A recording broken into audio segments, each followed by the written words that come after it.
played them here in the last 5 or 10 years, but you've lined up against them at your previous school any number of times. Without giving away how you guys are going to defend them, just what makes them so difficult with what they do to defend, and why are they so effective with what they do? Well, and the first thing on that with Wisconsin, I grew up there, and I born and raised watching the Badgers, and the one thing, they're very well coached. This is a very, very good coaching staff. They do an outstanding job. They recruit big, strong players up front for their system, and now they've got some great skill also with it. So, they're just a very, very talented team, and a very well coached team, and they'll play extremely hard. Does Cone, I don't want to say he's better than anybody else they've had at quarterback because it's all relative, but it seems like he gives them a little bit more of a dimension, running the ball and throwing the ball, than maybe some of the other guys they've had in the last 5 or 10 years. Yeah, I mean he gets better every week too, and he's a very talented quarterback, and he's a person we're going to have to definitely deal with. Third row right, Rob. Greg, you came here knowing as a first-year coach that you're going to be working under. A, did that give you any hesitation at all? And B, how have you seen Ryan Day evolve from the day you got here to where he is? I assume there's been some growth. In the first question, no, there's no hesitation whatsoever. Secondly, how has he evolved? I mean, I don't know how he's evolved. He's just good. He's really good. I mean, he comes in every day. I don't care who we're playing, where you are in your season, it's the same guy, and expects us to do a great job. He does a great job. He's very, very true to his players. He expects his players to continue to be great character, great in the classroom, and great on the football field. And he demands that, and nothing's changed, and from the first day till now, I mean, he's doing a tremendous job. How about a comfort level, though? I assume in any line of work, the first day is a little tougher than, 6 Comfort level for him in terms of just what you see him. I don't see it. I don't see any difference from the very first day till now. I mean, he goes about his business and does what a great head football coach does. Front row right, Austin. Great. From Letterman row. You guys obviously, did just fine stopping the run on Friday night without Baron Browning. When he's back and healthy, what is he doing well? How does he help you guys? Well, Baron Browning's an outstanding athlete. And he's very, very strong. He's got experience. He plays extremely hard. I mean, he does what a great linebacker or a very good linebacker is expected to do, and he's a very big part of our defense. As far as the run, I don't know that it had anything to do with somebody not being in there or somebody being in there. There was a number of little things in it that is not acceptable. We all know as a defense that we don't want to give up yardage like that on a run. That's not our deal. That's not our backbone. But what happened is a number of communication things. It was just small things, little things all the way through that would definitely be corrected. And it didn't have anything to do with personnel. It didn't have anything to do. I mean, it could have been the calls. Could have been me making the wrong call. That kind of thing. But it's that's something that we will definitely correct, and they know that. I wasn't suggesting anything was wrong with 3.3 yards per carry, but you guys weren't happy on Friday night with the run? Well, anytime, I don't care if they rush for 60 attempts, we have goals. We have goals, and I'm not going to say what those goals are because I don't want it on somebody's bulletin board. But I do know that the backbone of any great defense is stopping the run, and our kids have really done a great job of that, and will continue to. Front row middle, Dave from 24/7 Sports. Greg, Michigan has a very good defense. You would know something about that. As you're studying film on Wisconsin, they were really able to do almost whatever they wanted to do against Michigan's defense, so they called the dogs off. As you're studying film, what did you see, again, without giving too many secrets away, what did you see that Wisconsin was able to do so effectively against Michigan? Well, I don't know if it's against them. I'll say what Wisconsin has done effectively all year. you know, and that's run the football, execute the play action passing game off of the run. And it's the same thing. Anytime a team has the ability to run the football, you know, with some success, now that opens up the play action passes, and it opens up the next phase of it. And they've done that against everybody they've played against. You know, that they established the run, and therefore you're going to see some, you know, in their scheme of things, they're going to get people more open. Chase Young, we knew he was a great player. I didn't know personally he was such a great leader till this year. Is that something you noticed right away about him when you got here? Has he kind of grown into that role, or? Well, he's done such an outstanding job of doing what Coach Johnson has brought him along to do from the day. I hadn't known him when he was younger other than recruiting him, but you just see him every day get better and better, and with that comes confidence, and with that comes belief in what we're asking him to do. And you're right, he's becoming a great leader, and I think that comes with confidence and success. Right next door, Nathan from Cleveland.com. Taylor had, I think, 16 total receptions his first 2 years, and he's already matched that this year. Just what added dimension does that bring as far as trying to defend him and them? Well, I mean, you got to be very disciplined. I mean, you're right. Again, when a running back has 2,000 yards, and you know, your first thought might be, boy, you got to load up, and we really have to do this, and we have to do that. Well, anytime you do that, you take away from one part, you're going to be open to the next. And again, it goes back to what I mentioned earlier. They're a very, very good coaching staff, you know, and they see that. They see that, okay, this guy has hurt some people running the football, and therefore this part of it should be off with that. You got some younger defenders in this game, the linebackers, Kayvon, Gann, and some of the DBs getting interceptions, guys off the bench. Just what impact does that have, not just for them, potentially for this whole defense? Well, and that's a great question, because if there's anything that our coaching staff, and there's a lot of things we're very, very proud of, but the thing that we were really, really proud of and have been throughout this year is that late in the game, when we have had, you know, a chance to be ahead, the players that have gone in have treated it like it's 0-0. And we've made a big deal of that. And the guys that went in, we don't look at it as backups, you're in now. We look at it that you've worked really, really hard, and you've earned the right to play now.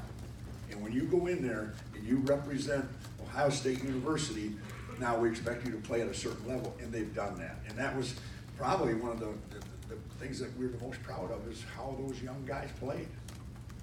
Third row left, Dan from 11 Warriors. You guys put in Josh Proctor, Amir Reed, Jocelyn Wynn, all in some different roles in the first half of Saturday's game. What are the different things that each of those guys bring that had you guys kind of working them into different packages? Well, they all had different roles. Like, you know, one of them might be a better pass defender.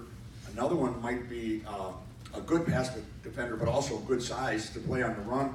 And another one might be all run, you know. And so therefore we, you know, in certain situations it gave us the ability to be able to substitute people in.